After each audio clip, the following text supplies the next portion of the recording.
flatulence is a state of mind.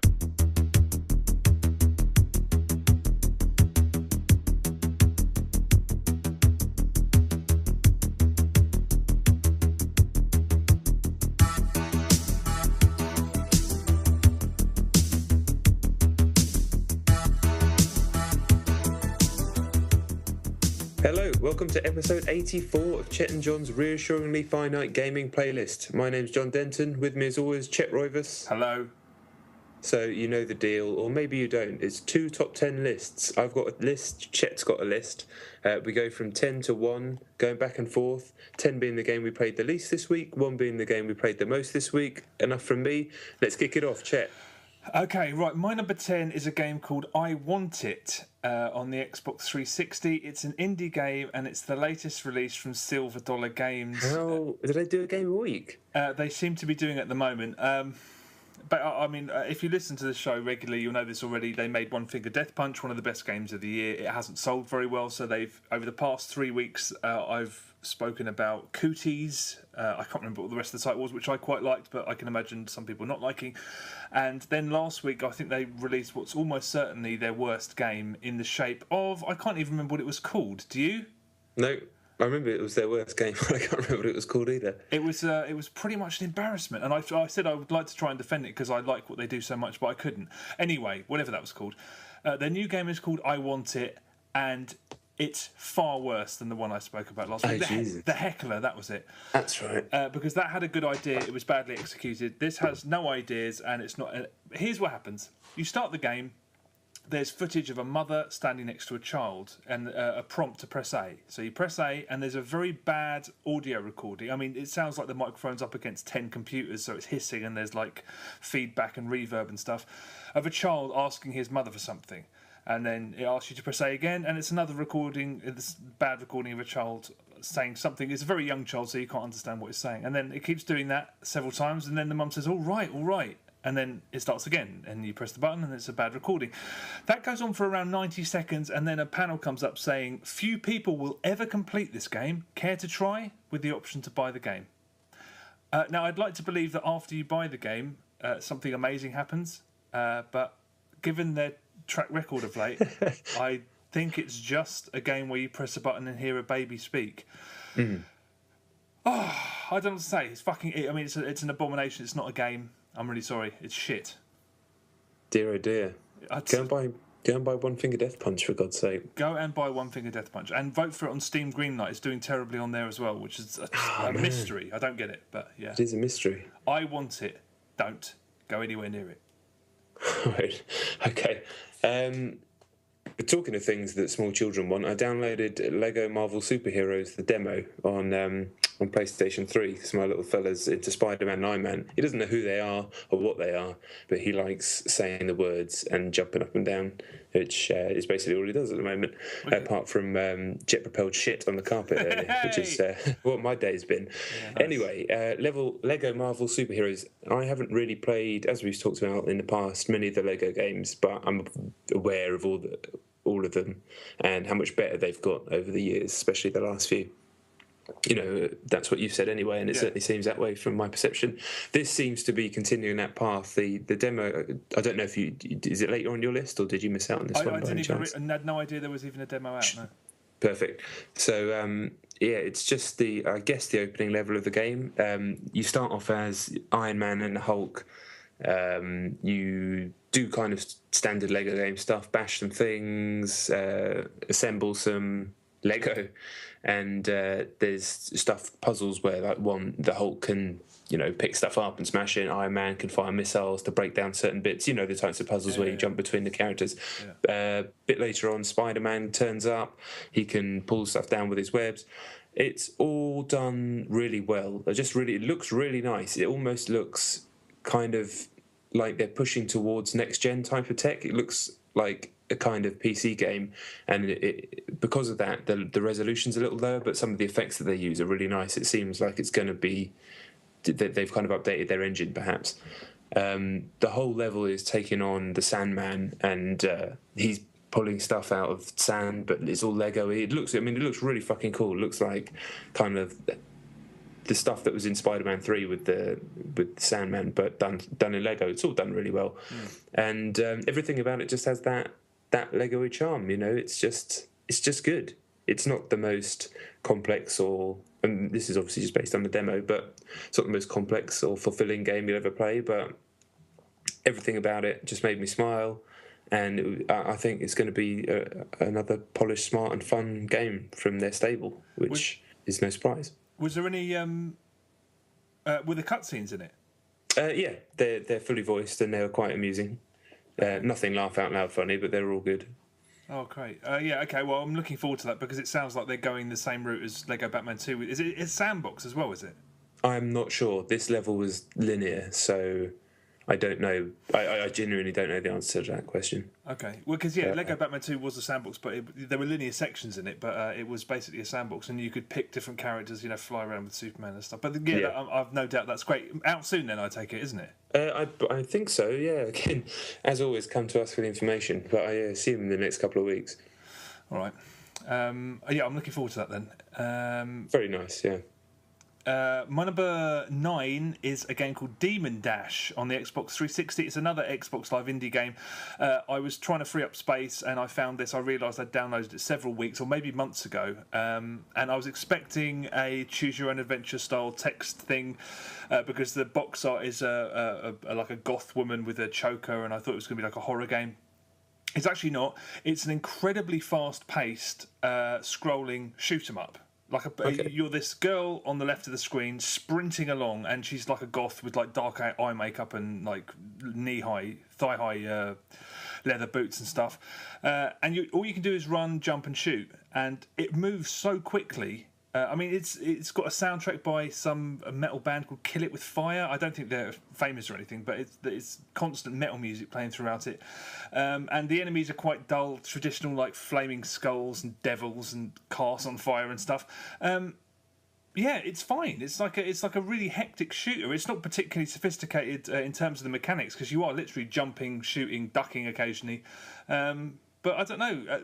Having metal screamed in your face and just being sort of taxed on your skills of reaction times. Just having your reaction times tested for. It's really difficult, and I really was sort of eager to get further on into it, but it's so hard. So it's 80 Microsoft points. It's fine. I mean, I don't know if I'd fork out for the whole version. I had a lot of fun with the trial though. But after I'd played it, I looked up the guy that had made it. It's a one person job by a guy called Curtis, who has a studio called Darkgate Studios, or that's what he says. And I think I somehow ended up in a forum where these XBlig developers were having a conversation about XBlig, and somebody made a really good point, and I never thought about this. Ever since Microsoft have started using real money, now they're no longer forcing you to buy chunks of money. The chump change that everyone spent on XBlig games is not there anymore. Good point. Yeah. So a couple of people were saying the sales of my games have fucking plummeted since the real money came into play. I never really considered that. Sorry, that was completely unrelated, but it did make me think. Fuck, that's probably doing them no favours at all. Yeah, because that's when I bought most of my indie games, when I had to spare. You just got to spare like a weird 110 points or something. There's not really anything you can do with it. Yeah. That's good. That is interesting. Demon Dash sounds alright. It's fine. Okay. Demon Dash. It's totally fine. Enjoyable. I liked it. Okay, this one's going to be hard for me to explain, I think, but I'll give it a go anyway. My number 9 is the Stanley Parable. In fact, it's the demo version. Now, we're recording on Thursday, and the main game came out today, but I knew I wasn't going to have time to play it properly, so I'm going to get the full game and do it for next week.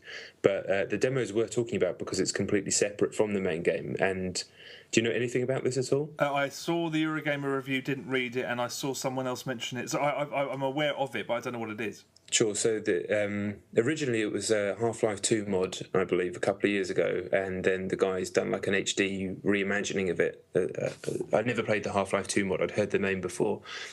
The demo itself it's really hard to explain. The game's a first-person kind of, one of those walking story-type games. There's not really any interaction. Yeah. And in the demo, it is you go into an office, and it's basically the game is narrating to you the machinations of video game demos, and you go into a room and you go into like little corridors, and it's like the emotion section, and by this, I can't exactly remember the different rooms, in fact, but this is why it is hard to explain. All of it's done with a kind of sense of whimsy, and it's pretty funny. Occasionally, I felt it disappearing up its own arse a little bit, but not too bad. And it's all very fourth wall breaking, self-referential. It's very clever and quite funny. And what was the most intriguing thing about it, and how it really worked as a demo, is it makes you think, well, what the hell is this game? Because it's not this. This was a self-contained 10 to 15 minute little thing, which was well worth playing on its own. But the game itself, everything I read about it is like, don't read anything about this game. Don't listen to anything about this game. Just play it. I know it's about choices. I don't know much more about it. I'm like I said, I'm definitely going to get it. But yeah, in terms of a demo, I mean, the amount of work it must have been just to make this demo must have been huge. But probably worth it. And certainly, I'm glad I played it. And if it had been a normal demo, I might not have. But everyone was banging on, oh, you have to play this. So I was like, yeah, I will. And intrigued. And the full game's I think it's only $7.99 this week, which seems very reasonable for what the game. Like, it looks really nice. You know, it feels like a kind of gone home level of fidelity to it. So yeah, I'm excited by what it is. I still don't really know. So yeah, next week. PC only, is it? Don't know. Yes, it is. It is, because I checked on my Mac, in fact, to see if it was Mac, and it's just PC only at the moment. All right. Okay. Is that a great technique, using a completely unrelated demo to try and? I think probably not for many games, but for this, I mean, the game itself is going to be the same first-person thing. I think a lot of it might be set in an office. I don't really know, but I think tonally it's going to be very similar. But it's not a sampler of the actual game, if that makes any sense. It's like a standalone. That's weird. Yeah. But the game is extremely weird. Extremely weird. All right. Okay, so you'll have played it by next week then? Yeah, I'm planning on buying it pretty much tomorrow. Yeah. All right. Fair play. Okay. All right, my number 8 is another PC game, although it's also available on Mac. It's a game called Camp Keep Alive.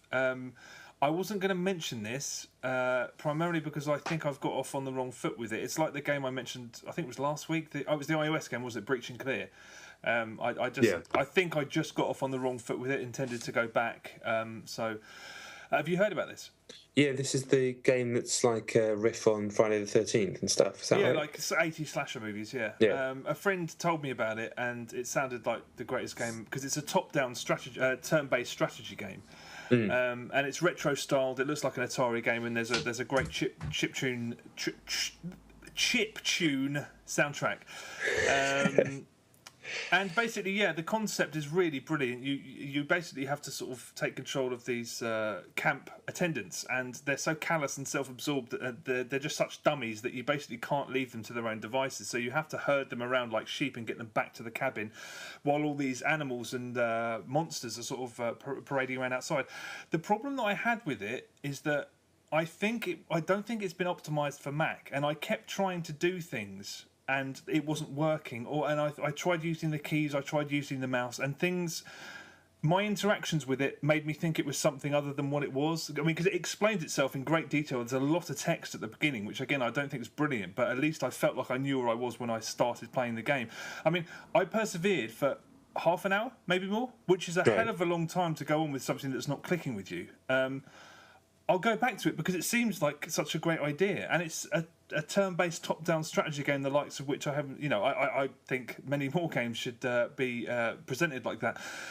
But it just wasn't working. I don't know. I was selecting these characters, and they have these powers to try and herd these kids back to the cabin. But and you'd use one move, and then everyone would. I don't know. It basically, my experience with it was one where I felt like I was fighting against the game, and I don't know whether that was my fault for being stupid or whether the game just doesn't run properly on a Mac. I will go back to it though. So pointless mentioning it, but there you go. Yeah, that's a shame then. It doesn't sound quite as good as it's... I wouldn't take anything I've just said. I mean, right. The thing is, I don't know... I felt like I read... It's pages and pages of text. And I was like, okay, I've got it. And then I start, and then I'm like, I haven't got it at all. Everything's going wrong. And I don't know whether it was me or it was the game, because it felt like it was broken. But again, I shouldn't have mentioned it, but I ran out of stuff. So there we go. Sure. All right. We're still intrigued then. Yeah, I'd say have a look, just in case it's just me being an idiot. But yeah, that's definitely a possibility. No doubt. My number 8 is Touch My Katamari. I think it's called that. I've written that down on my page, and then suddenly I thought maybe it's not called that. Anyway, it's the PlayStation Vita Katamari game that's currently on PS Plus. All right. I don't really have a huge amount to say. It's okay, but who cares anymore? Really, it's Katamari. It's just the same game. It was kind of cool when those games first came out back on the PS2 era. They weren't really like anything else, obviously. They're very funny. The way you interacted with them was cool, and all the way the Katamari scaled up from being a tiny little dot to the thing that can suck up buildings was really cool technically at the time. That's not really the case anymore. This just feels like a game that I've played 3 or 4 times already. It has way too much waffle. You're talking about pages of text in the previous game. This is like, it's fucking Katamari. It's fucking rolling a ball about. I know what it is. It's like the 19th version. And it's just reams and reams of bollocks chatter between the King of all Cosmos and the Little Prince. And it's like, I've fucking done this, man. Everyone's done this. You wouldn't be getting it on Vita if you hadn't done this. So, oh man, it drives me mad. You can't even skip it. You have to just like slowly X your way through it. When you finally do get into the game, the only changes I could tell from other Katamari games is that you can kind of use the touchscreen to drag your Katamari into a flat rolling pin shape almost, or squeeze it into a tall one, but it didn't seem to, even the way it looked, it just kind of looked like it had been done in some kind of post effect on the screen. Like if you get a JPEG in Photoshop and just drag it left and right without doing it from the corner, and it just stretches everyone to look like, or you're watching in the olden days when you'd watch a 4:3 program but stretched out to a widescreen TV and everyone just looks fat. It kind of looked like that. It didn't look like it was actually supposed to be happening. It's fucking fine. I don't really have anything bad to say about it. Rolling up the things, get the things, the music's playing. It's fine, but I was done after 25 minutes, definitely. That whole Katamari thing kind of passed me by. The first one I played for any real significant length of time was one that was deemed to be the one where it all went to shit. I think it was on the 360. Yeah, that wasn't very good. Yeah, so the appeal of it, I never really got to see it when it was at its best. So, I think only the first 2 are really any good. I mean, this isn't bad at all. Like I said, it really isn't. But that is a very limited idea, and I don't think it really warrants that many games. That many full price games as well. Even the 360 one, I remember thinking you wouldn't pay 40 quid for this, although that's what they were asking for it at the beginning. But at least it was on Plus, and still is. So get it obviously if you've got Plus, because why not? Why not indeed? Okay, my number 7 is a game called Orc Attack: Flatulent Rebellion on the Xbox 360. You're bringing the thunder this week. Also available on PSN and PlayStation 3, and it's on Steam Greenlight, so go and vote for it if you want to see it on the PC. I mean, it's absolutely every bit as shit as it sounds. It's a 4-player cooperative hack and slash game. You play as 4 orcs. Well, they're called like Sir Niff, and one of them's called Doc Turd and Lord Poo and Friar Crap. And you're just like, brilliant. To be honest, when they introduced those characters, I was like, all right, if you just keep throwing really crass gags, I might quite enjoy this. But it's just, I don't know, I don't understand it. It's a third-person action game where you run around and you hit things. The first thing that happens is that they point out that there's a light and a heavy attack, so you hit a load of people. And then after you've killed about 20 people, the same people come out, but they've got shields, and it says, hit them with the heavy attack, and then you'll knock their shield away, and then hit them with the light attack. And you're like, wow, yeah, okay, I've never done this. In the cutscenes, there's terrible screen tearing on the 360, and in the game, the frame rate is an absolute abomination. I mean, the funny thing about it is that the way it looks... and the way it plays, and the way I imagine it plays on local co-op, because it's 4-player co-op. I don't know if there is multiplayer, so I assume it's online co-op as well. But the way almost everything about it truly is not far off a Nintendo 64 game. Really? Just I can imagine playing it a 4-player split screen, but just the sloppy and the narrow way the world's assembled, and the way that sometimes the camera's free and then other times it's just locked for no apparent reason. You're running around, and when you hit people, you run up. Your gas meter goes up. And periodically you come across bonfires, and I was like, oh, great. I thought it was a piss take of Dark Souls. You know, rather than going and kneeling beside a bonfire, you fart on it, and then everyone around you sort of freezes in, I think, shit. I don't know, they turn into brown statues, and then you whack them. But it's not a save point, it's just nothing. It's so rubbish. It's like a game I spoke about a few months ago called Scourge Outbreak. I can't believe I remember that fucking title. That's unbelievable. But it's just a game where you're just like, who is this for? This was no... I don't know why does this exist? I mean, really, in a really intense... Like, why does this exist? This was not someone's vision to make this. I don't know how this got through a production stage. I don't know. I don't know. Do people still like toilet humour? Well, I like it if it's funny. I mean, to be honest, I smirked once, but it's just the game is so badly made and cheaply made. And there's another thing. There's an evasive roll manoeuvre where you press RB and roll out of the way. Every single time I did that throughout the entirety of the demo, which was the best part of half an hour, I'm ashamed to admit, it would come a message would come up on the screen that I didn't understand. It would say, "Take a break from RB, press RB to roll." I was like, I don't understand what that means. And every time you did it, this big message that would take up a massive portion of the screen came up saying, "Take a break from RB, press RB to roll." And I'm like, I mean, it's truly awful. And it's a game with orcs in it. And when I say that, what I mean is everything is exactly as you'd expect. The visuals, the music, the sound effects. If you took 100 people off the street, if you found 100 people that had played a video game, quote unquote, have you ever played a game? Okay. Put those 100 people in the room and ask them to title this game. Every single one of them would put the word orc in it. Not because there's orcs in it, but because it just looks like a game with orcs in it. I mean, it's rubbish. They do something really snide as well. You know, if you look at a trial game, some of the features are locked off, and they say, buy the game if you want to experience this. They lock off everything that's not the campaign, so you can't see the leaderboards buy the full game. So you can't see if anyone's bought it. But if you go back to the dashboard, there isn't a single rating on the game, and it's been out for a week. So it would not surprise me in the slightest if not a single person has bought this. And I mean, it's terrible. It's fucking terrible. I mean, honestly, it's worth looking at just to see how is this in this day and age. How is this out there? And for like £7 or whatever, how? Jesus. I mean, it's terrible. What's it called again? Orc Attack: Flatulent Rebellion. I don't understand. I'll tell you what, if you play it and talk about it next week, try and tell me how this happened. I mean, how did it happen? I will try and actually do that. Who put the money up for it? I don't understand. I don't understand. I don't understand anything anymore. No, me neither. I've lost everything. Right, my number 7 is a game that I'd heard about quite a lot but hadn't been able to find for good reason. It's called Pivot, and the reason I couldn't find it is because it's got 2 V's in it. I don't know why, but I just kept hearing Pivot, and for some reason, even people who must have written it down, where I must have heard most of it, for some reason my brain just turned 2 V's into 1 V. I don't know why, but yeah, then I finally read, it's got 2 V's, found it straight away. This is a iOS game. It's in the vein of Super Hexagon, definitely. That's the easy touchstone.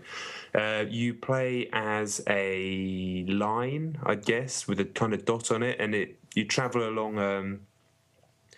I guess you call it a road. It's a 2D squiggle, basically. Is what you travel along. Kind of like those buzzing machine games with the twiddly. You try and. You're holding like a metal hook. Yeah, right. Yeah. I don't know what they're called, but the road's kind of like that. It scrolls along, and you can rotate, you can pivot the line, and with the idea being that you don't touch obstacles that come along the way. So you just pivot out of their way. You'll have like a little square will come up, or it gets a bit more complicated. But there's little almost tunnels that you have to guide it through. So you just have to have the thing at the right angle to get past the obstacles, basically. It's actually kind of like Vib Ribbon. It doesn't play like it, but you're going along a line and avoiding obstacles. It doesn't play like Vib Ribbon. I shouldn't have even brought it up. Anyway, it's fine. One thing it does do. The first mode is called Voyage, I believe. There's loads of different modes, but the first one's called Voyage, and it's basically trying to get to the end of the game, which probably takes in total about 10 minutes, and it calculates how many times you died. So I think I did it first time with like 85 deaths or something like that. And every time you get to the end of I think you have to dodge 4 sets of obstacles, and then you get to the next checkpoint effectively. But every time you get to the next checkpoint, the music changes, so it might like adds another layer onto the tune, and it's a kind of electronic music. It's fine. The game is good. It is a good game. But when you're comparing it to Super Hexagon, it's just it's like one of those things where everyone goes, it's like Street Fighter or it's like Halo, or it's like it is, but it's also very much not like that, because Super Hexagon is basically perfect, and this just isn't that. It isn't. It just isn't as good. It's fine, but it just isn't that level. It felt like a kind of distraction. I can't even really see me going back to it. I probably played it for throughout the week, maybe 90 minutes or something like that. So I gave it a decent amount of time, not in one sitting, but Super Hexagon I still have on my phone, however long that game's been out. I can't see this sitting on my phone that much longer, even though it's fine.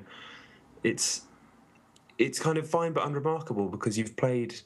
It's difficult because you haven't played it before. We haven't played it before. I don't think I'm doing a particularly great job of explaining myself, but it's just fine. I think people maybe have a tendency to get a little bit overexcited on iOS games when something's fun for 10 minutes, because it's easy, because you could just jump on Twitter, talk about it, and then that creates a swell. The games are cheap. But only very few of them have genuine lasting power, and I can't see this being one of them. Why did you say that Pivot... I mean, Pivot does have 1v, doesn't it? In real life? Yeah, right, okay. Well, how the hell did you figure out there was 2? I think I've just finally saw someone who'd written it down and actually looked at it properly. I think, because I read very fast, I tend to just see the beginning and ends of words and let my brain fill in the rest. So when something like that happens, I quite often miss it. All right. Is it free? No, it was. I think it was either £1.50 or maybe even a couple of quid. Yeah, it's priced in the same way Super Hexagon was. It's definitely just trying to be that. Okay. They thought, what can we do with this and make it different? And to be fair, that's probably about the best that you could do. I don't want to be down on it. If Super Hexagon's like a strong 9, this is like a sort of middling 6 to 7. All right, okay. But it's still good. All right, cool. I was going to check that out because I was searching for it, and I never thought to try 2Vs, obviously. But why would you? Exactly. Well, I might have a look. I might look into it anyway. Okay, my number 6 is The Wolf Among Us on the Xbox 360. Yeah, I've been meaning. I really want to play this, but I just haven't had a chance yet. Yeah, this is a bit of a funny one because basically I hated it because I loved it so much. It's just I'm in a situation where I don't need more games to play. I really don't. And the demo is so good that you're just like, I have to play this at some point, and I'm just like, don't be a bastard. I really didn't need this. What I'll probably do is wait until they all come out together, because then I don't have to wait for the other episodes. So you haven't even tried the trial, no? No, because for some reason, and people on Twitter might correct me if I'm wrong here, I wanted to play it on PC because I just figured that would be the best version. And you can only seem to buy the whole thing on PC, and I assumed it was going to be good, but I don't want to lay down 19 quid now just in case it's not, or it wasn't my cup of tea or whatever. I just wanted to try the first ep, and it seems that you can only buy the whole thing on Steam. I'm sure I'm wrong. I'm sure you can buy it individually, and I'm just being an idiot. But that was the reason, and also I didn't really have time. But I'm hearing great things. Yeah, it's kind of annoying, that payment structure, just because I know when I bought The Walking Dead episode by episode, every month I was like, why didn't I just get the fecking season pass? But by then it was too late. Maybe I'll get the season pass for this. I don't know. Anyway, do you know anything about the source material? I'd never heard of it before reading into it when the game came out. Yeah, I mean, I knew nothing about it either. So going in, I'm just like, automatically, this is a brilliant idea. It's like characters from old fables and nursery rhymes and stuff living in this fable town. And they're governed over by this werewolf who's basically a policeman, and they have this glamour. Anyway, I don't want to spoil the concept because it's just a brilliant idea for a comic book and now a video game. The template is exactly the same. The gameplay template is exactly the same as The Walking Dead. So it's dialogue trees and QTEs and then some action. The action sequence, there's a very long fight scene in it. The centerpiece of the demo is a fight scene, and it's really good. It's based around the triggers and the thumbsticks, and it's much better than anything I saw in The Walking Dead. Okay. Really good. So, I mean, it's really convincing that the action scenes will be every bit as good as they should be in comparison to the other elements. There's still, I mean, the engine that they use is still really problematic. There's awkward pauses and long loading times, and there's stuttery visuals occasionally. So it does feel old hat, as gorgeous as it looks, because it looks really, really nice. It's just basically a knockout. I was really pissed off because I was like, I really don't have the time for this. Yeah, you wanted it to be shit. I wanted it to be like, oh yeah, it looks really great. I can set it aside, but it's. I mean, I'm just like, if I think I'm just so impressed with the concept and the way the action was. I was just like, God, this is like The Walking Dead, but potentially so much better. Oh man! And I'm seeing people on Twitter just saying, I've just finished it and it's fucking amazing. Episode 1. I'm gonna get it, but piss off. Yeah, I'm the same. Less with the piss off. I'm going to try and find time. Oh no, I will find time, but it's just like I don't have the money and I don't have the time. Yeah, so yeah. Why are you doing this to me? But anyway, got it. I mean, just the demo. It's so immediately apparent that it's got to be played. Yeah. Damn. Well, yeah, it's going to happen. It's just a matter of time for me. Same here. But yeah, talking of worlds, which and concepts and whatnot and all that sort of stuff you said, I tried to do a segue then, but I'm in so much pain that I fell down halfway through. If you can hear creaking and crumbling, I've really hurt my back, so I'm fighting through. I'm trying to fight. Anyway, my number, whatever the fuck, number 5, 6, yeah, 6 is BioShock Infinite on PC.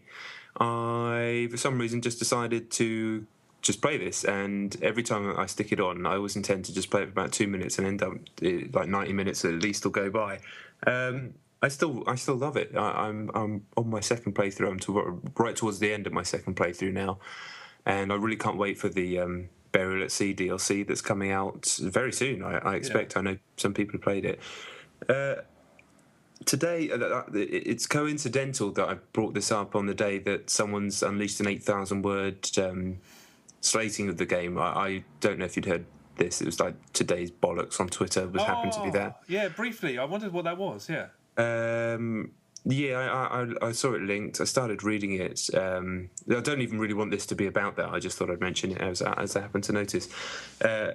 Yeah, the guy hates the game, calls it the worst game of the generation, goes on to explain why, which is absolutely fine if that's what you think. And it seemed like he had some good arguments in there. But one, it's 8,000 words, and nothing's worth reading 8,000 words for. Yeah. And number 2, he just sort of prefaced the whole thing by saying basically, why don't all reviewers are bad because it got loads of 10s? Why aren't there more 2s or something like that? And it's just like, well, it's just people saying what they thought of the game. You know. What are you asking for? Yeah. And then he went on very early on, just said about blah, blah, blah, this is shit. And then he went on to the combat, and his first criticism of the combat was that it's all bluster. And I was like, that's not a criticism, isn't it? That doesn't mean anything. That's just noise. That's just a word that you've read and just repeated. That doesn't mean anything. And I'm not going to read another 7,900 words of that if that's your first criticism. Anyway, it might be good, it might be shit, I don't care. The game, I love the game. For me, a lot of the criticism that comes towards it, I get a lot of it. Stuff like eating out of the bins and whatnot. For me, that stuff doesn't really distract me from the game because I almost don't see that as part of what's happening within the game. I see that more as taking a step back and part of what's happening within the video game, but within the narrative of the game, I don't really see Booker diving through a bin or whatever. It doesn't, or what he finds. I just see those as gameplay systems that are there to serve the gameplay, whereas the story kind of overlaps it. It's stuff that I've been thinking about. I think I'm going to put all this down in words soon, but here's not the right place to explain it, mainly because I can't seem to even understand what I'm talking about.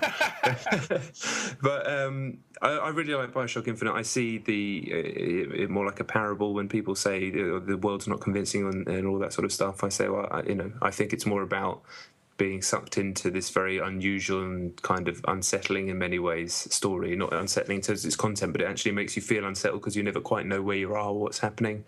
It's an absolutely gorgeous game on PC. I was really happy because I don't know if it's an update to the drivers of my graphics card or something, but one problem I had with this game and a few other games was that it looked great, but the frame rate would just stutter every now and then. It'd be smooth as anything, and it would stutter, and that to me was worse than just playing it on 360. It's smooth at 30 frames per second or whatever. But I don't know what's happened to it. I loaded up again with new updated drivers, and it's smooth as anything on the higher settings. It looks the fucking business, and it's made me really happy to have the PC again. And just waiting for the DLC. And I still really like it, and I understand if people don't, but that's absolutely fine. But I haven't changed my mind. Yeah, I loved it too, and yeah, it's weird. People do seem to get very angry about that game. They seem to get almost oppressed by other people liking it, and it's unusual. That where can I find this article? You have to tell me later because I need to read it. It's all over Twitter. I'll find it and just send it to you. Okay, I saw random comments about a review, and I was like, "Why is there a review of BioShock?" Anyway, I couldn't find it. When is that DLC out? I don't actually know. I know it must be soon because I know people flew over to Boston recently to play it for, I think, sort of last hands-on preview or something, and I think the achievements might be out as well. So it's definitely very soon. All right. Okay. Well, yeah, I'm looking forward to that as well. Okay, my number 5 is a game called Mega Dead Pixel on iOS. I played it on an iPhone. It's out today, Thursday, so it's out now, and it's free on the App Store. So check it out. I say Mega Dead Pixel. Have you played this? No. Really difficult to know what to say. I think we kind of touched upon this last week, but it's with iOS games. I would never want to review one at great length, partially because it's basically an endless runner, but what they call it is an endless faller, and it's a really neat game. But it's one of those games where after 5 seconds, I knew it was good. I was like, this works. It's good. I can see this being a great time waster, and it's kind of pointless going into any more detail about it because it will engage you. It is really entertaining, and going for high scores is really fun. It's very simple. You're a white pixel falling from the top of the screen to the bottom, and you pass by all these weird shapes, and you have to skim past them. And once you've skimmed past a load of them, you become a megapixel, and you're this huge pixel, and then you crush into everything rather than skimming by them. Great. Smashing through them makes you smaller again, so you have to use it carefully because if you smash through a load of stuff and there's more stuff underneath, you're dead. It's just a really, really great mechanic. What's clever about it is that it's kind of rendered in... It almost looks like a CRT TV screen with all these lines. So it looks like a grid, basically. Hold left of the screen and you move very quickly to the pixel moves very quickly to the left. Hold right and the opposite. But if you tap, they move from grid to grid to grid. So it's as these shapes are whizzing past you, you have to very quickly see that's, say, three lines away. Tap, tap, tap. And you're moving really quickly. It's free. It's really, really entertaining. I don't really want to go into a whole lot more detail. It's a really good electronic soundtrack. It's just a neat game. It's silly going into any more detail. It's just been very, very well designed. That's all you can say, really. And it's definitely worthy of your time. It definitely sounds like my street. I like the idea of that kind of Burnout style, just skimming things. Yeah. I like that. They call it painting the shapes, and then you whip past them. It's judging. It's tap tap. But at first you're kind of dragging it along, and you're moving quite slowly. But then you tap tap. And every tap is the difference between life and death. It's really cool. I mean, and it's free for God's sake. Sweet. Yeah, I'm actually installing it right now. Mega Dead Pixel. Yeah, that sounds cool. Mega Dead Pixel. Yeah, free. All right, cool. My number 5 then is The Darkness 2, a game that you talked about on, I think, the very first episode of Chet and John's at the beginning of last year. I bought it on PC. I think it was in a Steam sale or one of their weekly sales or something. It was a £5, and I just bought it and I hadn't got around to playing it. And then I just remembered it was there when I turned the PC on. I was like, okay, I'll give it a go. I've got a little bit of time. And I was really impressed by what I played. It looks really nice on PC for starters. It has the kind of, I guess you call it cel shaded, but it's almost like graphic novel kind of art style, doesn't it? Yeah, definitely. Yeah. And I kind of dug it. Basically, the game for me, I only played probably about 90 minutes worth. I really dug how fucking violent it was, and I know that makes me sound weird, but I'm not always, but like I fucking like stuff that's just fucking violent. I just do, and I don't mean it depends on the tone and the context of the violence, absolutely. And I don't like a lot of violence. I certainly don't like that whole genre of horror movie that came around in the last decade. Stuff, it doesn't do anything for me. But there's something about just eviscerating a bunch of fucking morons in a video game where it feels good, and it was just stress relief. It was coming at a stressful day. People have been winding me up in the internet as always, and this was just like some of the best stress relief I played in the game, but also it was much more than that. It was I liked the way the story was being told. I loved the Goodfellas style restaurant scene at the beginning, which turns into shit. I mean, that's just a great opening. Everything about it was done. You've seen it before in films, but it was just done well. The voice acting was good, and the combat. I'm playing on a pad on PC, and I like the way that you're in control of the kind of tentacle arms on the. Is it on the bumpers and then on the triggers? You've got your two guns and. Everything about it was fun. Just like pull this guy in half, chuck this thing, chuck a car door through this guy. I just really liked it. I thought it was cool. And I definitely will keep playing it. Wicked. Yeah. Sorry, go on. I was actually saying that also the game it reminded me most of was one of my favourite shooters, certainly single-player shooters ever, if not in years, which is Bulletstorm. Yeah. The fact that it had score combos and stuff. It wasn't afraid to be a video game at the same time as aping films. It didn't really feel like it needed to hide that fact. It was happy to be a game as well. I like games that are just happy to be what they are. And it reminded me of Bulletstorm, another brilliant game, a truly brilliant game. Yeah, I will go back to The Darkness 2 at some point because I loved it so much. And as you progress and get more powerful, and just it is like a kind of game like Bulletstorm in that you're using all of your powers together and you feel like an absolute monster. And I know what you mean about the violence. It is very bloody, but it's also because. It's so your character deserves to be fucking furious at everybody. Yeah. So you kind of you do want to just destroy. I mean, it's a brilliant game. The storytelling gets more and more out there as it goes on. But I just think the fact that it's a game about him, also about him mourning this lost love of his, is really well. Honestly, I don't want to say anything further, but it's a really well told story as well. And you don't often get that in shooters. Well, you do. You actually do get it more often in shooters than a lot of games. With probably true, actually. Yeah. But it's a fantastically underrated game, and I think even if you haven't played the first one, or I don't know, I just say play that game. Are you going to continue with it? Absolutely, yeah. I'd always intended to play it ever since you first brought it up, and then basically I kept seeing it in shops, 20 quid, 25 quid, and I was just waiting. And when I saw a £5, I was like, yeah, perfect. And it looks, 1080p, 60 frames a second. It's annoying when people say that about PC, but it does. It's fucking great, to be honest, in this situation. I mean, it really is. It run on the highest settings, smooth as fuck. Just a happy guy. Nice one. Okay, well, that game's amazing, and it only gets better. So, yeah, check that out. Yeah, if there's someone else that I know, Steve from Video Games, Steve Burns, he bangs on about one level in it, which is like one of the best levels ever. He calls it. I don't know. He doesn't say anything more than that, but I'm excited to see what that might be. Tell me when you find out, because I thought the whole thing was just consistently brilliant. But yeah, all right. Cool. Nice one. Okay, well, my number 4 is Halo 3 on the Xbox 360. Games on gold. Games with gold. Games with gold. Gold games. I don't know. Golden games. This was supposed to be free about 6 years ago when they first announced it, and they probably shit themselves. I'd love to know what the reasoning behind that was. I do wonder why they said Halo 3, and it was like, okay, that's cool. That'd be nice to go back to that, and then they left it several months. Maybe it's because that's the only significant game. I mean, that is the only significant game there's been, apart from Assassin's Creed 2, if you count that, which I don't. So it's basically trying to keep people waiting for this, and now it's going to sort of peter out into jack shit.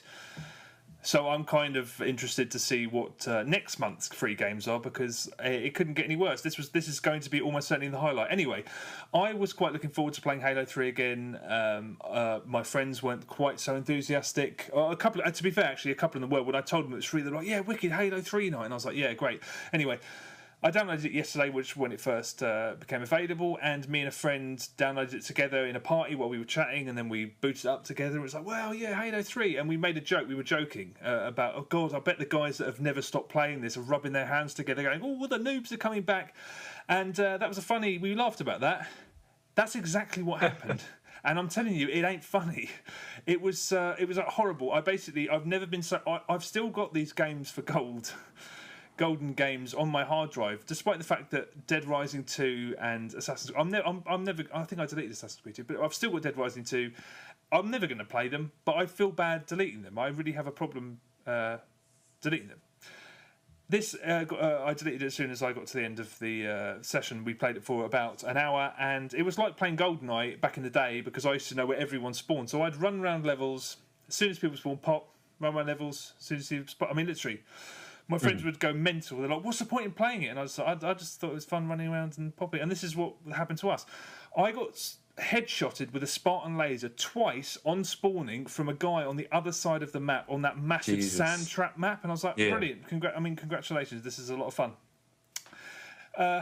Yeah, it was far less fun than expected, and it just feels old. You know, it was nice to see maps again and be like, oh wow, God, we really did. I've seen this map so many times, but the buttons felt really weird.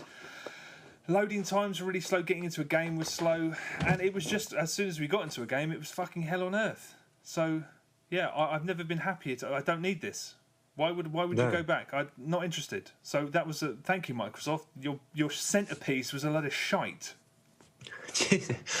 It's crazy. I mean, I've still got it as well. I didn't download it because I actually still have the game, and I saw you were on it, and I was like, I'll dive in. And then you sounded like someone who'd just come back from a war.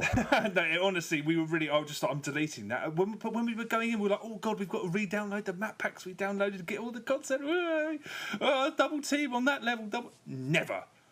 It's just the community is people who've never stopped playing Halo. And that game's really old as well. I know, and it does feel old, and it looks kind of old, and the load times are long. I mean, it's just, yeah. I was kind of looking forward. Well, I was looking forward to it. And no, thank you. Sometimes things are best left in the past. No doubt about it. Someone said to me, "What about Halo 2?" which was definitely the one that we played the most. I was like, after this, I think I'd like to leave that where it, that needs to stay where it is. Yeah, I think so. Although it was fun that time we played it a few years ago, wasn't it? Was that after they took on the last day? Oh yeah, but I mean, was it? I can't. I don't know. Remember. Maybe it wasn't. Maybe it was terrible. Yeah, maybe it was shit all along. Who knew? Maybe it was. My number 4 is you couldn't get more different to Halo. Really, it's a game called 140 or 140. Have you heard of this at all? Nope. This is a game that's been made by one of the designers of Limbo. This is like a pet project of his and someone else. And it is best way to describe it is a minimalist 2D platformer which is sort of based in music. A music platformer, if for want of a better phrase. It looks almost exactly like Thomas Was Alone, but it doesn't play really anything like it. How it works is you're a little square. When you move, you turn into a circle. When you jump, you turn into a triangle. That doesn't actually matter. It seems like that's going to matter, but it doesn't actually matter. And everything in the levels moves in time to the music. So one of the first things you encounter is a moving platform. The music is kind of like a lo-fi, almost trip-hoppy type tune. And so you've got a little moving platform that's on a line, let's say, and it'll go... and so that'll move back and forth in time to the music. It's stuff like that. So you kind of navigate through this fairly simple platform stuff at first to find you're basically trying to find a little ball, and that ball acts as a key. And there's stuff on the floor of certain parts of the level which you put the ball in. It's simpler than I'm making it sound, I'm sure. Quickly, it gets very, very difficult in a really, really clever and almost borderline ingenious way at times. Everything's moving to the music. Every time you put one of those keys in the thing, the whole level changes, and it adds an extra couple of tracks to the music and also a couple of elements to the platforming. And everything starts to build and build and build. And the platforming gets trickier, and the kind of puzzles it throws up, they're more spatial puzzles, platform skill puzzles that it throws up get more complex and they require more dexterity, and everything about it is just, it couldn't be more up my street. It's all the things that I like about games. Stuff going with music, stuff with cool art styles, stuff with tight controls, stuff that's clearly been made with passion and with a vision. And then the game is actually really short. It's probably only an hour long, so it technically probably shouldn't be this high up on my list, but I kind of wanted to talk about it a bit later. And it's 3 levels. Those levels are broken up into sections, like I talked about, and you get the key in it. But they're 3 whole levels, and at the end of each level is what I guess. I mean, I call them bosses, but you could probably just call it a finale, or I don't know. They're not an actual boss that you fight. Each one's completely different of the 3, all of which are genius. I mean, truly brilliant. Absolutely brilliant. The first one is reminiscent of a bullet hell shooter. The second one is like doesn't sound too dissimilar to that pixel game you were talking about. Yeah. And the third one is honestly one of the most challenging. It's one of the hardest things I've ever done in a game, but in a way that's completely fair, and you know exactly what you have to do. But the challenge is so high that I was almost laughing at how difficult it was. But you always knew that if you just concentrated enough, that you'd be able to do it, and eventually I did.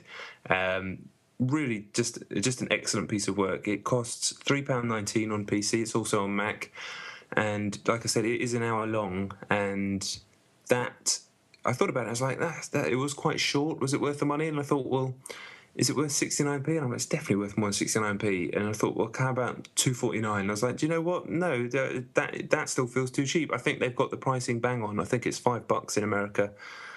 I think, yeah, it is only an hour, but I'm very, very glad that I've experienced that hour. Even if I don't go back to it, I'm very glad that as a standalone experience I had it, and I'd highly recommend it to anyone who shares similar gaming sensibilities to me, which, I think by now you know what that sort of thing is. I mean, shit. What is it called? 140? Yeah, I think as in BPM. Fuck, that sounds impossibly good. Yeah, you'll love it. Fuck, okay. So it is on Mac? It's on Mac. It will definitely run on your Mac, and it takes an hour. I love that already. Right, that is written down. Shit, 140. That sounds too good to be true. I played it on a pad. It'd definitely be easier on a pad, but I'm sure you can just do it on keys. It just requires jump and thing. But it's just one of those games where every minute or so a new idea comes in, and you're like, brilliant, new idea, brilliant. Sometimes it's a little bit frustrating because it is a hard game, but there's almost nothing. I don't really have anything negative to say about it. I'm glad I didn't have to attach a score to it or anything like that, because fuck knows, but. If you like that type of thing, games, if you like the sound of it, then you'll like it. Does that make sense? That's a stupid sentence, but you probably know from what I'm saying. I know you'll like it, and I know there's a certain type of person who'll fucking hate it, but they would probably rather play like a sprawling JRPG or something like that. Right. Not that the two are mutually exclusive. I'm going to stop talking. I'm rambling. Okay, shit. I mean, I will have played that before next week. Awesome. And it's by the fucking designer of Limbo, so you can talk about your credentials. Yeah, really.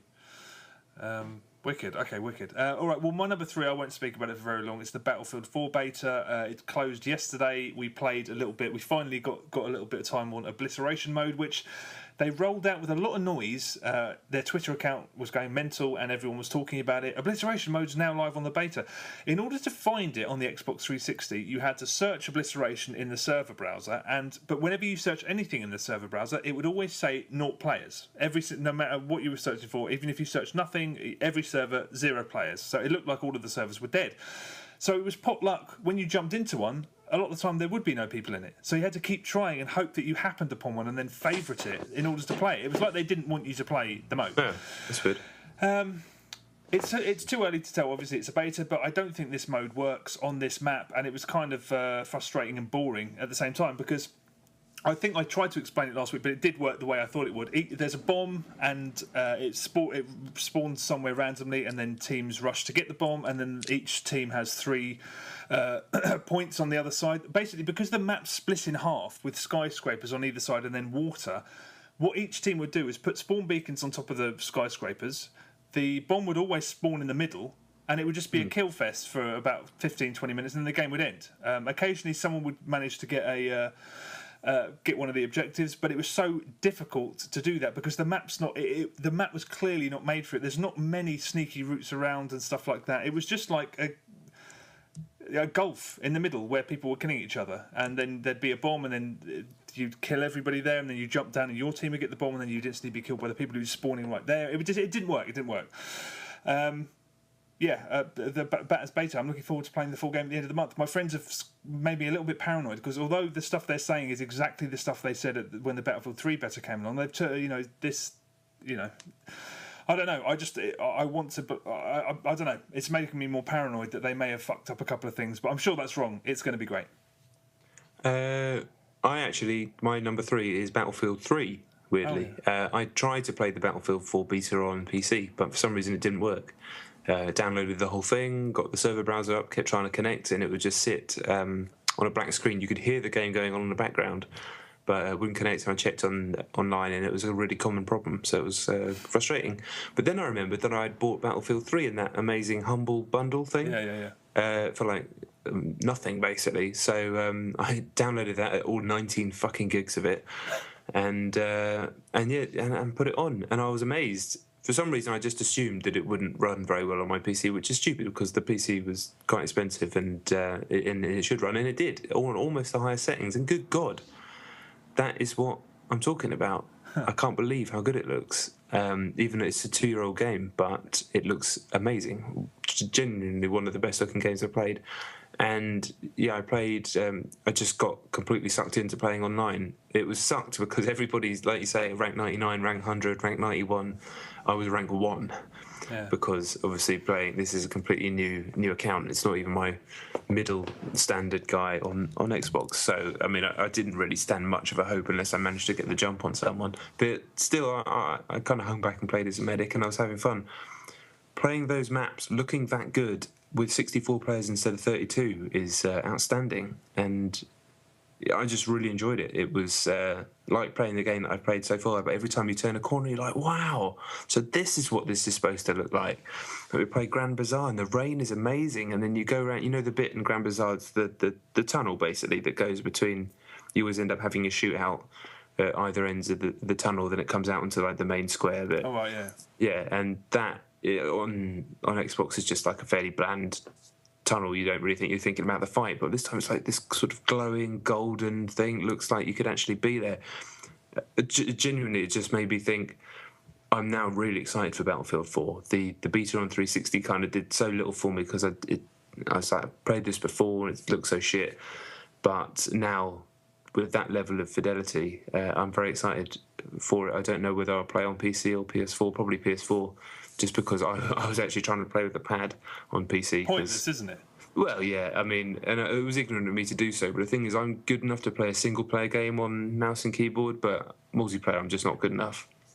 My left hand is not good enough at, because you've got the crouch on one key, haven't you, run on another, and you're using your little finger to move between. My left hand just doesn't have the muscle memory. So if I could, it would take probably 20 hours to get that sort of muscle memory of play, and I ain't going to do that. Yeah. So that's why I'll probably play on PS4. But it was amazing to see it like that. I was like, fucking hell, I've played this game for hours and hours and hours, not as many as you, but still hours and hours, and it's like, damn, that's what it actually looks like. It was like putting glasses on or something. I played it on my brother's PC and it didn't leave a massive impression, but I don't know what the specs were. I don't know how good his computer is. It can't have been very good. Genuinely, I put it on the very, very, very ultra settings, and it kind of killed the frame rate a little bit. It wasn't actually that much worse than it is on 360, but it wasn't great, especially in the wide open areas, but it looked ridiculous. And then I just knocked a couple of things down, as I've learned over the year or so that I've had the PC all less time in it. What things you need less than others. There's all these complicated jargon things, but I've learned what they are. It got to the point where it was looking rather well and playing rather well. Looking rather well? Fucking hell. Too much pain. Good. Oh, well, play Batters. That's good. That's good news. Yeah, he says I can't play it with any of you fuckers. You need to pick up an Xbox One, boy. You'll be all right. Too expense. Okay, my number 2 is Beyond Two Souls on the PlayStation 3. Okay. I planned to finish it, but I had... Oh, of course, you hadn't finished it, sorry. No, I must be approaching the finale. First of all, I forgot to mention this. I don't think you mentioned it either. For a game that looks as amazing as it does, the loading times aren't very long, and there's no install required. So normally that's a big part of the big pain in the arse with PS3 games is that you have to install them, or there's massive load times, and this doesn't really have any of that. I still think it's really, really good. I mean, I've been hearing noise that apparently it really goes off the rails at the end. It's being said by multiple people, and I don't think I've got to that point yet because that hasn't happened. Yeah, I still think it's really terrific and truly thought-provoking. I'm not. I've been thinking about it all week because basically in the game there are situations. There's a series of situations that you're put in as Jodie, and then your knee-jerk reaction, rightly, is that she's immediately in jeopardy. They're scenarios that you've seen in many other places, and you instantaneously think she's not safe. The thing is, the game allows you to completely walk away from those situations, and I always did. There's a bit where you can literally sum up a situation and then walk out the door. I did that. There was another situation where I ignored a massive problem, literally grabbed a pillow, stuck it on my head, went to sleep, and that was the end. So you can, all of these times when you think she's in jeopardy, you can pull her out. After a while, I started to think, I don't know whether... if I paid £40 for this... It kind of asks you, do you want this sort of razzmatazz and this? Do you want to keep her safe, or do you want like the kind of action game? Because stuff happens, I've no doubt, in those sequences. Yeah. But I was walking away from them. I suppose that's a testament to how good Ellen Page is and how actually good I think the script is. I don't think it's amazing or anything, but I think it does, at least as far as I've gotten, is actually very, very effective. But after I walked out of a situation for the third time or backed away from something, I thought... I'm not really getting my £40 worth of action game here. It's just weird because it speaks very well of the game. But I suppose I think because things can be so different like that, I suppose it's designed really to be played more than one time. Yeah. So that was really interesting. I was like, this is a really cool idea to try and test you about how much you care about this character, but at the same time, it's kind of denying you the game if you really want to put her out of trouble. But yeah, I still think it's really. I really, really like it. I think if you're curious, you should. I mean, I didn't play the demo, so I don't know how well that conveys what the game is. Do you know what part of the game it is? No, I didn't play the demo. No, I'd already finished the game by the time the demo came out. Yeah, okay. I think I'd already started it by the time it came out. So yeah, it was pointless for me to look into that. But yeah. I think there's been, the reviews have been quite negative. Again, a lot of people said they found the story boring. I haven't found that in the slightest. I don't know. It's just a shame. I think some people might be dissuaded from playing it when they might know deep down it's for them. And I think it's a shame. And I'll tell you what, I'm getting really bored with the way David Cage gets. It's just it's just what people do. Yeah, that's tedious. Yeah, it really is. I mean, Truly. Just snide remark. I mean, sincerity has always been easy to mock, and it's a shame. But it's just such a shame that they leap. I mean, he is the most sincere human being that's ever walked the earth. But the fact that people just leap on him and give him and just diss him and berate him endlessly, as if like it's funny to do. I don't really understand. It's boring. It's just like, have we not got beyond this? And especially when it's done by people who... Oh, yeah. Sorry, that was not intentional. But, I don't know. I think it's a really solid game. I hope it doesn't go as bad as some people have said it does in the final act. For me, it does lose it towards the end a little bit. It depends how... I was more invested in the character and specific scenes, and other times I'll go, that wasn't so good. But then you're on to the next one, and it wasn't... There at no point was I really expecting it to be... I said this last week. I knew pretty early on within the game that it wasn't going to be a truly amazing, life-changing story for me. It was going to be kind of sci-fi hokum, but there's parts about it that are done really, really well, mainly stuff to do with her character and in the way that you can kind of affect those individual scenes. I'm absolutely fine with people liking the game a lot less than me. And in fact, that's good in terms of the fact that it can be polarising and interesting discussion could be had.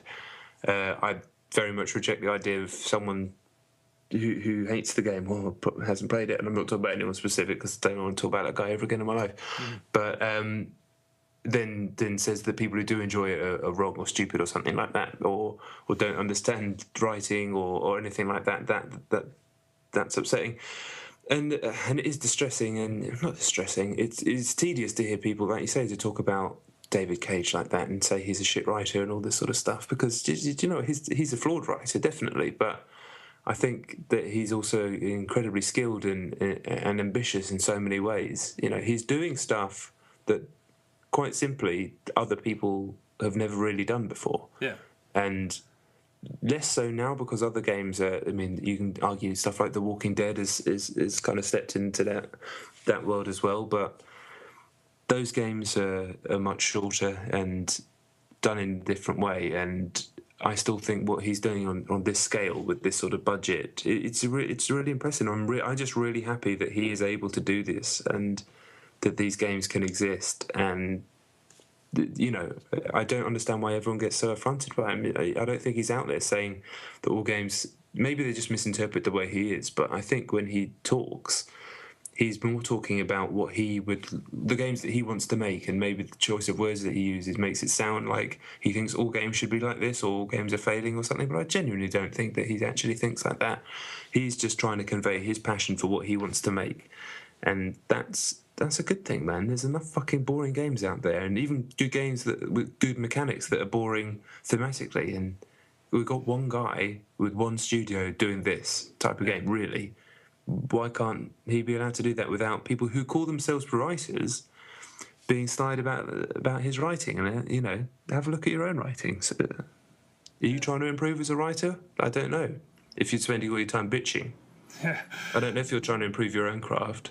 Yeah, I don't think you are. Yeah, it is irritating. I just think it's how widespread it is. It's how everyone's really cat-like. It's easy. It's just easy, isn't it? It's easy. It's just an easy fucking gag. But because I think he's so sincere, and people see that as some kind of weakness, or that he's deluded, or something, or that he's full of himself.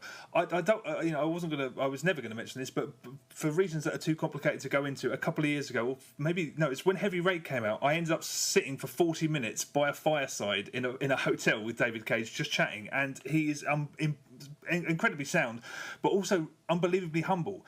And the suggestion that he's somehow this egomaniac who's kind of so full of his own fucking chutzpah, I suppose you'd call it, it's just not true.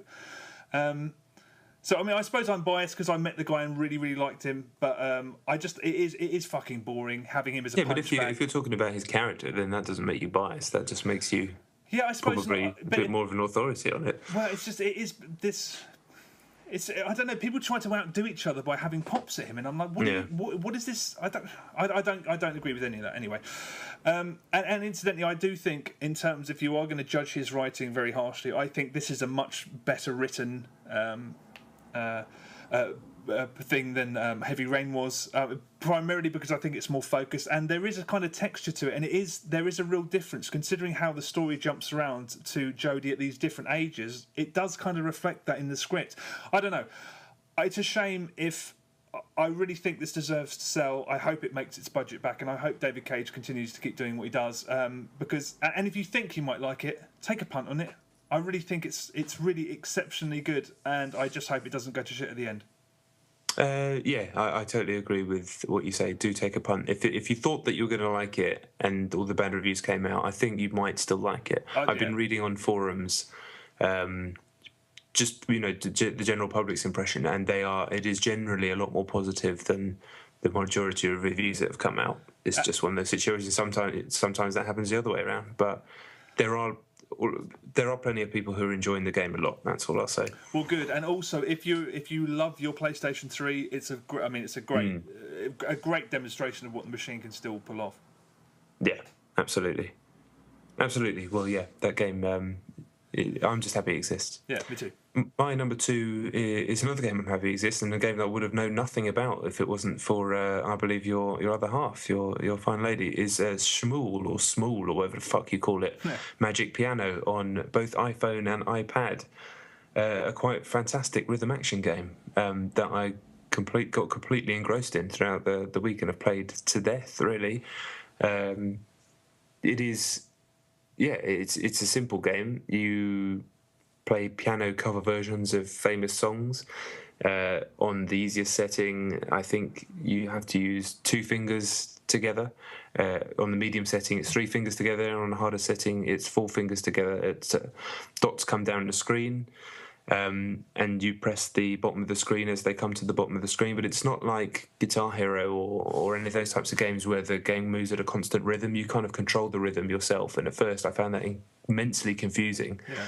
But after a while, you just get a feel of when you're supposed to press the buttons, and it does allow you to play at a slower tempo or a slightly faster tempo, depending on your mood, how difficult you're finding it, all sorts of different things. Occasionally that can fall apart when you don't know the song that well, but if it's a song you do know well, it works fine, and it just takes a bit of time. It's just a really good game. I was playing it on the phone, and the phone's probably not big enough to play it. I was still really enjoying it, but there are times where you're asked to, say, press 3 fingers down for a chord, and then it will move one of those dots for the next chord that comes up to the left. But because the phone's not big enough, you basically can just keep jabbing it with 3 fucking Homer Simpson fingers, and it works fine. But when I put it on the iPad, it just opened out to what the game's actually supposed to be, and it's a very tactile and enjoyable rhythm action game, certainly in like a kind of top class of that sort of thing. And one thing you did say about it last week was how these types of games, and especially with the way that the songs are broken down into just piano here, how interesting some of the compositions are of modern pop songs. Yeah. It did highlight stuff like there's a couple of Rihanna songs which are actually really nice pieces of music. The Blink-182 songs, like you said, both of them that are on there they're really good. And even some stupid stuff like it's got "I Just Died in Your Arms Tonight" by Cutting Crew, and that's a brilliant piece of music to play in this game. Truly, it also highlights that both Gangnam Style and "Boyfriend" by Justin Bieber are fucking terrible pieces of music. It's fun to listen to. You like what you like, but in terms of construction, they are limited, to say the least. And what I also really love about the game is the pay model. I wish that Rock Band had this. Yeah. Basically, you can pay $1.99 for a week. I think it's $5.99 for a month, or 27 quid for the year, and it opens up the entire library. And that's nearly 400 songs on this game. And so I just dropped the £2 for the week, and it's every fucking song. It's every song you can just play. They download within a second, and then you can just play them. So I was just basically going through almost every single pop song, every single rock song that's on there, and just enjoying them. I'm not even really chasing high scores at the moment. It's just fun to hear what the versions are going to sound like, to see if they're fun to play. I think it's great, and I love that pay model. It's great game. Yeah, when you texted me in the week and said this is fucking brilliant, I was like, I thought you were taking the piss at first, but then I went back to it, and I had a few more goes. I still don't quite understand. Do you understand what that ghosty sort of pathway is? Does it just show you where the next notes are coming? What ghosty pathway? There's this. I didn't understand this either. My girlfriend was like, "Look, if you look, you can it kind of suggests where you. If it's primarily if you're playing a song that you don't know very well, where I don't know. It's kind of mystified me. I think it sort of shows you where to move your fingers to before you have to do it. So it's almost as the dots come down. It's kind of after the dots come down. It kind of. Oh, and it splits out into the 3 little things. Yeah, I think so. Yeah. That's just where to put your fingers. I don't know. It didn't make any sense to me. But I had another couple of goes. You are so right. The one that really made my jaw drop was like Gangnam Style. It's such a terrible heap of shit. It's not even. It doesn't even have a tune, really. It doesn't. I was playing. That's the worst one. Yeah, I mean, really was crap. But I was playing Freebird by Lynyrd Skynyrd, which is a song I've always absolutely hated. But as I was playing it, I was like, "Wow, this is actually this actually sounds quite pleasant." You know, I was liking it just as a song, as a tune, I should say. But I thought I was nailing it, and then I turned, and my girlfriend had a pillow over her face to stop her, so I couldn't hear her laughing. But then she's getting ridiculous high scores on all the hard stuff. But I fundamentally I don't quite understand it, which is annoying because it's the kind of thing that I would normally absolutely love. But yeah, it might be a case of she's that good, and you're trying to watch her play, and I just went from being basically useless at it to being probably all right at it just on my own without. If you're trying to emulate someone who's playing at a high level when you're still doing plank, plank, plank, plank, plank, it might be a bit frustrating. Maybe that's it. I don't know. I don't know. I know you'd be good at it once you get your head around it. It's free. The actual core app is free, isn't it? Yes. Yeah, and you get. I think you get about 10 songs with stuff like Twinkle Twinkle Little Star and things like that, and then it has a kind of very slow, grindy, free-to-play thing to unlock one song at a time. But yeah, you can buy individual songs. But when I saw that VIP, it's called a VIP pass, and I figured it was going to be really expensive. But it's like $1.99 for the week for all that. Yeah, that's great. Smule. And there's other. Have you tried any of the other ones? No, I was going to, but I thought I might save it. There's the guitar one and the karaoke one. I don't think I'll do that, but I might try the guitar one. Apparently, the karaoke one's really taking off. And there's something. I was only half listening because we were in the middle of doing something. But she said that I think there's an app where you can put all of the elements together. So someone who's done a tune on the piano, you put it in with a guitar tune, and then someone karaoke's over the top of it, and that's really popular. No way. It's something. I mean, it sounded great for what I heard of it. But yeah, Smule, S-M-U-L-E. If you like Bimani games of any kind, have a look. Do. Well, then our number ones are the same then. Yes, Grand Theft Auto, again, apologies. Yeah. Grand Theft Auto Online, I mean, I haven't played any more of the campaign because I've been playing online so much. I think we kind of said last week that it's a lot better if you ignore... I mean, one of my worries was last week, when I was kind of pissed off that the whole thing seemed to be death matches and races. Parachuting's cool though, but very, very, very kind of much the kind of thing that I didn't really was not really interested in doing. And it's all about getting text messages and ringing people and doing jobs with your friends. That's what it's all about. It's tremendous fun. It is just. It really is spectacularly good fun when you're doing jobs together, sort of co-ops on co-op. One problem, and I don't know how they're going to remedy this, is that obviously most people are playing with friends. So when they get one of those jobs through, they select that they want to host it. They don't want to join it because they want all their friends with them. Because everyone's doing that, a lot of the time no one joins the games we set up.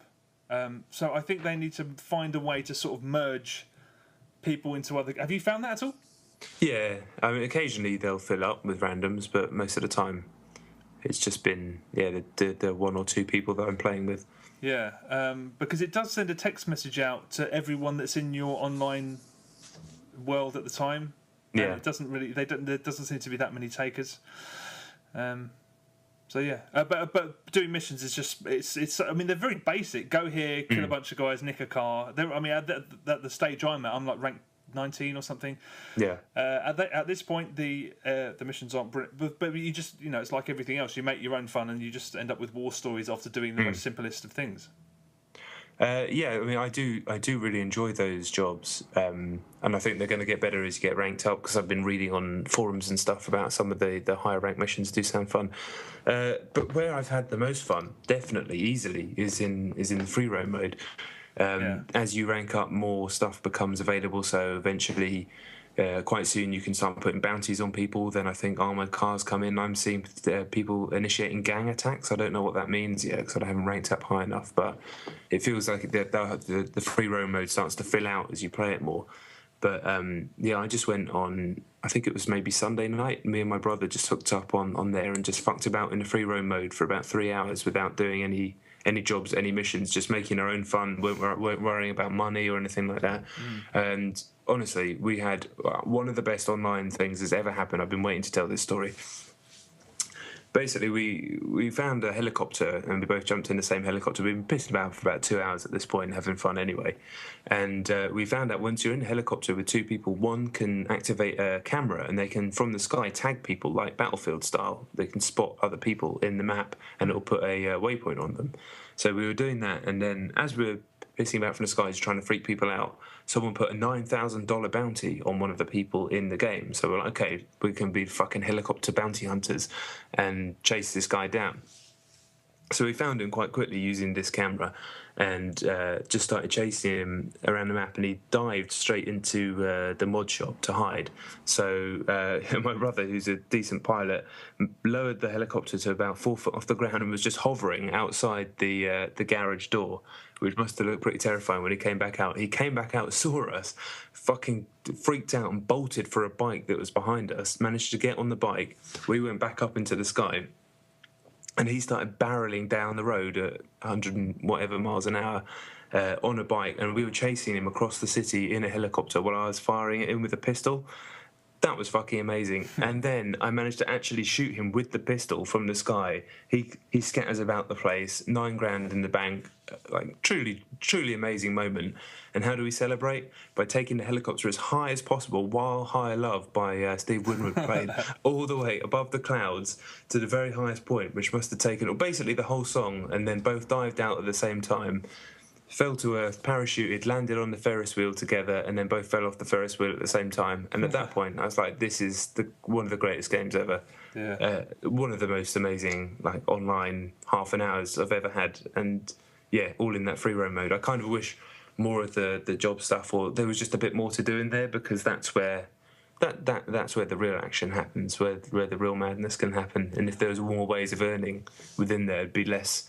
Because it's frustrating when you're sitting in lobbies and it doesn't work, and then everyone gets kicked out into a different server and you have to rejoin. I mean, all that stuff's you're just distracting from your own fun, really. But when it's like that, that's the game that I always wanted to play, and yeah, just tremendous. Yeah, I mean, I hope that the free roam areas they allow for more players in each one, because I think that's a problem as well. It's only how many is it? 16? It's 16. Yeah, the map's so big it could do with 32, definitely. Yeah, so I'm hoping that happens somewhere down the line. But yeah, I mean, free roam is that's where. And I love the way that if you kill someone, they spawn very close to you. So if you're trying to round up your friends or do anything, you have to that guy's coming after me again. Fucking hell. Yeah, I mean, it really is just so brilliant when you pissing around in car. I mean, the thing is that happened to me is me and Zeno were on a job and we were driving along. The other thing, brilliant thing is that if your passenger sets a waypoint, you can see it as well. Yeah. So someone can actually be your navigator. Absolutely superb. But yeah, we were driving along hammering it on the freeway, going to a job, and I saw my car. I was like, "Fuck, my car!" So we stopped because it's when you trash it and then you call the insurance people, they put it outside a showroom sometimes. I think. But anyway, I jumped off the freeway onto this building thinking I was being clever, and then the building was too high, so I had to try and get down. Basically, that scenario turned into over an hour of us taking turns to stand on the top of this building and then drive at high speed past, and then just step off and one of them try and land in the passenger seat over convertible. And we did that for an hour. Yeah. Exactly. I was like, that's so much fun. They just did not get boring. I think we had to go to bed because we were too knackered. Otherwise, we would have been up all night doing just that. The only thing I'm starting to, I've told you about this, but I'm starting to worry about hackers, because there was a situation yesterday where I was in free roam mode in where you pay $100 and you can't be killed. Yeah, the passive mode. Passive mode, that's it. Being headshotted every time I spawned by some guy called Raven. Something Raven. And he can't possibly. I mean, it was like he was glitching. And then when I checked recent players, he wasn't on the list, so it just seemed a bit suspicious. So that was a shame. I hope that doesn't start happening more and more. But have you tried arm wrestling in the game? No, actually, no, I haven't. Yeah, don't bother. It's just you basically the game's basically asking you to break your own thumbsticks off your pad, because you have to thumb waggle. But the only way to do it effectively is to take it in your hands and really try and snap it off, which you don't want to do. No. Yeah, hopefully all the problem. I mean, the most significant problem is if you try and join someone and it tells you can't join them, it will go to the trouble of setting you up an empty game, and that's ridiculous, because that's not what you want. But the game is absolutely astounding, and I can't wait to see what else is in store, because it is just. I mean, I can't imagine. I mean, it's got to be the game of the year, isn't it? It's going to be very difficult for anything else to be. Yeah.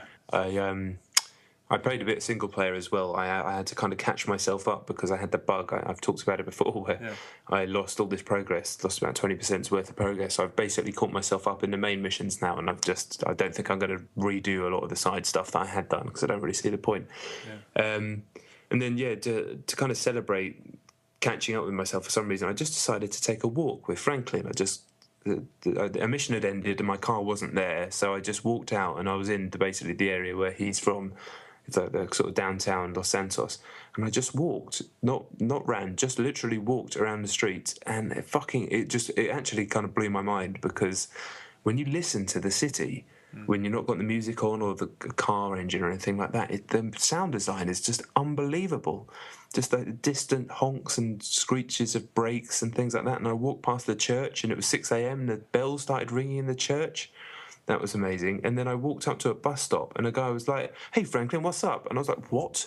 How the hell did that happen?" So I just walking around, I could not believe the amount of detail. I was just taken it as slowly as I possibly could. I would highly recommend, if you've got the game and you haven't done this, if you've just been rattling through or driving at high speed, just stop, especially in a densely populated area, and just walk and just see how the people react to you. Remember, you can press right on the D-pad to talk to people and have kind of funny, stilted conversations, which can lead to reactions, can sometimes lead to fights, people running away, all sorts of funny things. There was like a guy got fucking murdered in the street in front of me as it happened. That's happened in previous GTA games, but it just felt more real here. And yeah, the detail, I cannot believe that it's more detailed than GTA 4 and the map is so much bigger. It's just, it's mind-blowing. I don't understand how it got made. Yeah. And then, oh yeah, that's what happened. Just one quick story before the end.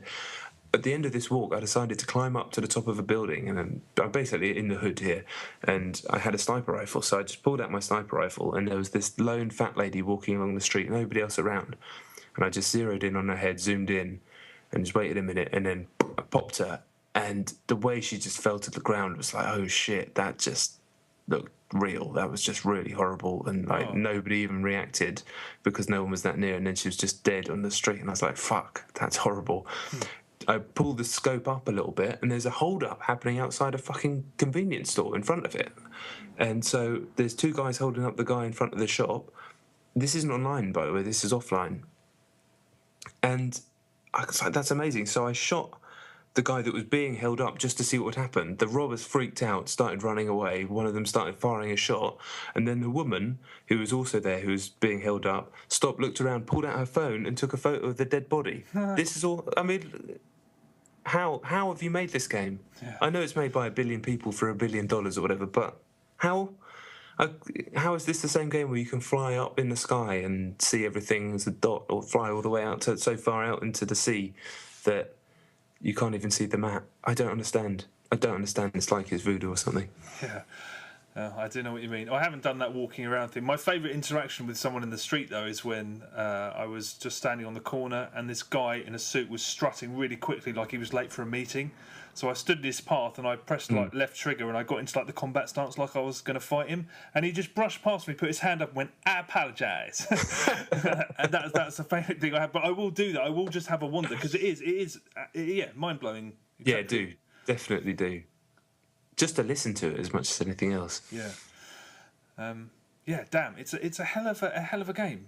It's just incredible. Yeah. The bug with the whole bollocks with the online for the first couple of days, and then the bug that lost my progress to put a sour taste in my mouth. But that walk and then that sniper incident just kind of restored the faith.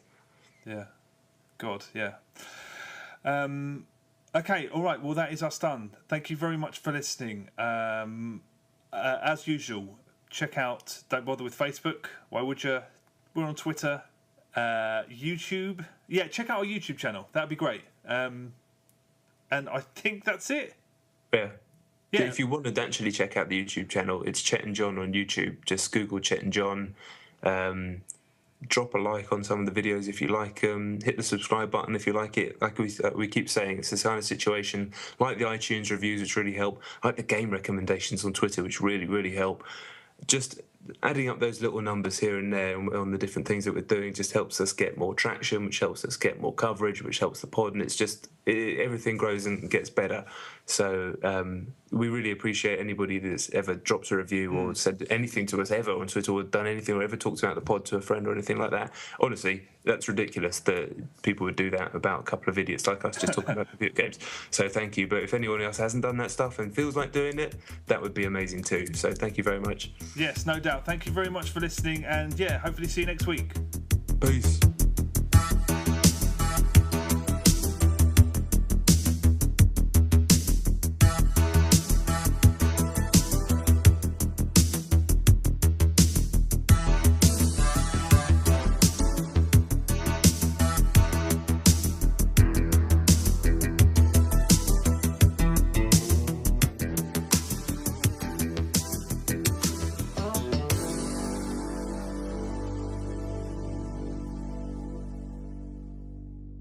How does that feel to be the go-to story man in the industry?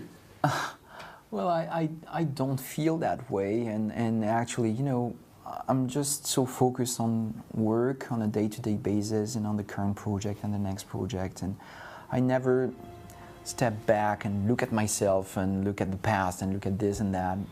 I just work.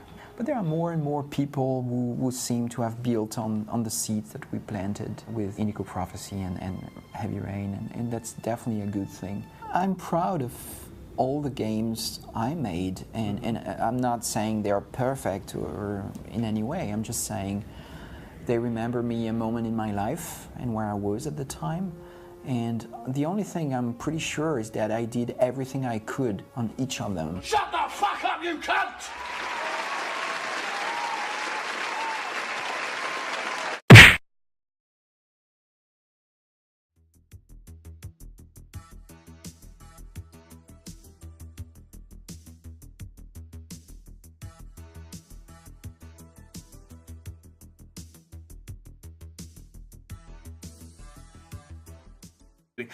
That goes on for around 90 seconds, and then a panel comes up saying, few people will ever complete this game. Care to try? With the option to buy the game. Now, I'd like to believe that after you buy the game, something amazing happens. But given their track record of late, I think it's just a game where you press a button and hear a baby speak. Mm. Oh, I don't know what to say. It's fucking... I mean, it's an abomination. It's not a game. I'm really sorry. It's shit. Dear, oh dear. Go and buy One Finger Death Punch, for God's sake. Go and buy One Finger Death Punch. And vote for it on Steam Greenlight. It's doing terribly on there as well, which is a mystery. I don't get it, but yeah. It is a mystery. I want it. Don't go anywhere near it. Right. Okay. Talking of things that small children want, I downloaded Lego Marvel Superheroes, the demo, on PlayStation 3, because my little fella's into Spider-Man and Iron Man. He doesn't know who they are or what they are, but he likes saying the words and jumping up and down, which is basically all he does at the moment, apart from jet-propelled shit on the carpet earlier, which is what my day's been. Yeah, nice. Anyway, Lego Marvel Superheroes. I haven't really played, as we've talked about in the past, many of the Lego games, but I'm aware of all of them and how much better they've got over the years, especially the last few. You know, that's what you've said anyway, and it certainly seems that way from my perception. This seems to be continuing that path. The demo, I don't know if is it later on your list, or did you miss out on this one? I had no idea there was even a demo out. No. Perfect. So it's just the opening level of the game. You start off as Iron Man and the Hulk. You do kind of standard Lego game stuff, bash some things, assemble some Lego, and there's puzzles where the Hulk can pick stuff up and smash it. Iron Man can fire missiles to break down certain bits. You know, the types of puzzles where you jump between the characters. Yeah. Bit later on, Spider-Man turns up. He can pull stuff down with his webs. It's all done really well. It looks really nice. It almost looks kind of like they're pushing towards next gen type of tech. It looks like a kind of PC game, and because of that, the resolution's a little lower, but some of the effects that they use are really nice. It seems like it's going to be they've kind of updated their engine, perhaps. The whole level is taking on the Sandman, and he's pulling stuff out of sand, but it's all Lego. It looks really fucking cool. It looks like kind of the stuff that was in Spider-Man 3 with the Sandman, but done in Lego. It's all done really well, and everything about it just has that Lego-y charm. It's just good. It's not the most complex and this is obviously just based on the demo, but it's not the most complex or fulfilling game you'll ever play. But everything about it just made me smile, and I think it's going to be another polished, smart, and fun game from their stable, which is no surprise. Was there any were the cutscenes in it? Yeah, they're fully voiced and they were quite amusing. Nothing laugh out loud funny, but they're all good. Oh, great. Yeah, okay, well, I'm looking forward to that because it sounds like they're going the same route as Lego Batman 2. It's sandbox as well, is it? I'm not sure. This level was linear, so I don't know. I genuinely don't know the answer to that question. Okay. Well, because, Lego Batman 2 was a sandbox, but there were linear sections in it, but it was basically a sandbox, and you could pick different characters, fly around with Superman and stuff. But, I've no doubt that's great. Out soon, then, I take it, isn't it? I think so, yeah. Again, as always, come to us for the information, but I assume in the next couple of weeks. All right. I'm looking forward to that then. Very nice, yeah. My number 9 is a game called Demon Dash on the Xbox 360. It's another Xbox Live indie game. I was trying to free up space and I found this. I realised I'd downloaded it several weeks or maybe months ago. And I was expecting a choose your own adventure style text thing because the box art is like a goth woman with a choker, and I thought it was going to be like a horror game. It's actually not. It's an incredibly fast-paced scrolling shoot-'em-up. You're this girl on the left of the screen sprinting along, and she's like a goth with like dark eye makeup and like knee-high, thigh-high leather boots and stuff. And all you can do is run, jump, and shoot, and it moves so quickly. It's got a soundtrack by some metal band called Kill It With Fire. I don't think they're famous or anything, but it's constant metal music playing throughout it. And the enemies are quite dull, traditional like flaming skulls and devils and cars on fire and stuff. It's fine. It's like a really hectic shooter. It's not particularly sophisticated in terms of the mechanics because you are literally jumping, shooting, ducking occasionally. But I don't know.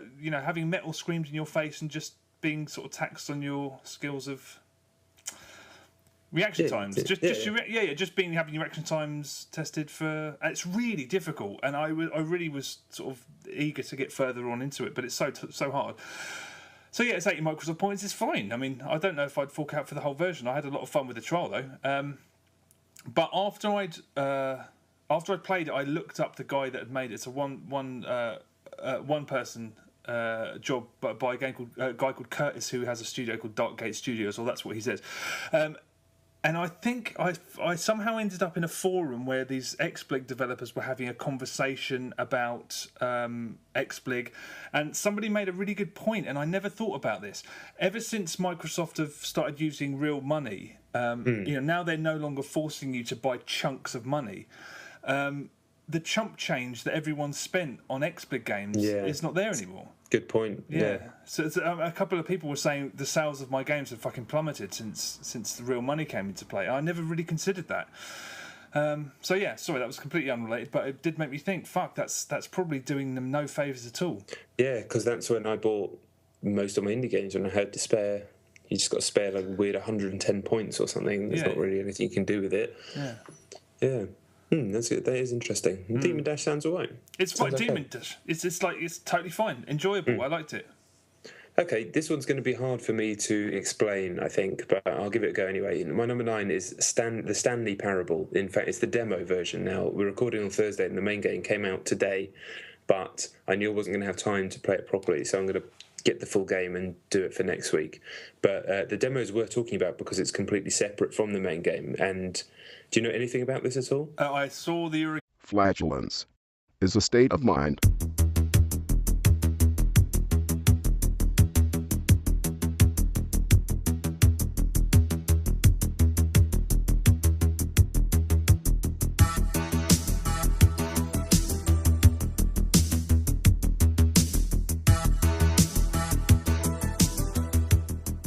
Hello, welcome to episode 84 of Chet and John's Reassuringly Finite Gaming Playlist. My name's John Denton, with me as always, Chet Roivas. Hello. So you know the deal, or maybe you don't. It's 2 top 10 lists. I've got a list, Chet's got a list. We go from 10 to 1, going back and forth. 10 being the game we played the least this week, 1 being the game we played the most this week. Enough from me. Let's kick it off, Chet. Okay, right. My number 10 is a game called I Want It on the Xbox 360. It's an indie game, and it's the latest release from Silver Dollar Games. How did they do a game a week? They seem to be doing it at the moment. But I mean, if you listen to the show regularly, you'll know this already. They made One Finger Death Punch, one of the best games of the year. It hasn't sold very well, so they've over the past 3 weeks, I've spoken about Cooties. I can't remember what the rest of the title was, which I quite liked, but I can imagine some people not liking. And then last week, I think they released what's almost certainly their worst game in the shape of... I can't even remember what it was called. Do you? No. I remember it was their worst game. I can't remember what it was called either. It was pretty much an embarrassment. And I said I would like to try and defend it because I like what they do so much, but I couldn't. Anyway, whatever that was called. Their new game is called I Want It, and it's far worse than the one I spoke about last week. The Heckler, that was it. That's right. Because that had a good idea. It was badly executed. This has no ideas, and it's not... Here's what happens. You start the game, there's footage of a mother standing next to a child and a prompt to press A. So you press A, and there's a very bad audio recording. I mean, it sounds like the microphone's up against 10 computers, so it's hissing and there's like feedback and reverb and stuff, of a child asking his mother for something. And then it asks you to press A again, and it's another recording, this bad recording of a child saying something. It's a very young child, so you can't understand what it's saying. And then it keeps doing that several times, and then the mum says, all right. And then it starts again, and you press the button, and it's a bad record. The gamer review didn't read it, and I saw someone else mention it, so I'm aware of it, but I don't know what it is. Sure. So originally it was a Half-Life 2 mod, I believe, a couple of years ago, and then the guy's done like an HD reimagining of it. I'd never played the Half-Life 2 mod. I'd heard the name before. The demo itself it's really hard to explain. The game's a first-person kind of, one of those walking story-type games. There's not really any interaction. Yeah. And in the demo, it is you go into an office, and it's basically the game is narrating to you the machinations of video game demos, and you go into a room and you go into like little corridors, and it's like the emotion section, and by this I can't exactly remember the different rooms, in fact, but this is why it is hard to explain. All of it's done with a kind of sense of whimsy, and it's pretty funny. Occasionally I felt it disappearing up its own arse a little bit, but not too bad, and it's all very fourth wall breaking, self-referential.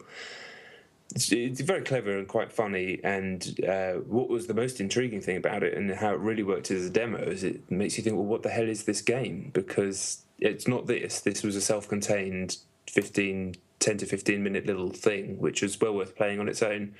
But the game itself, everything I read about it is like, don't read anything about this game. Don't listen to anything about this game. Just play it. I know it's about choices. I don't know much more about it. I'm like I said, I'm definitely going to get it. But yeah, in terms of a demo, I mean, the amount of work it must have been just to make this demo must have been huge. But probably worth it. And certainly, I'm glad I played it. And if it had been a normal demo, I might not have. But everyone was banging on, oh, you have to play this. So I was like, yeah, I will.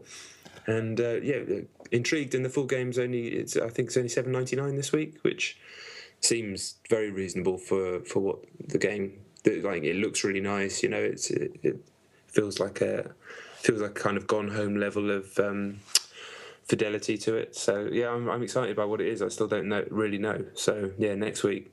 PC only, is it? Don't know.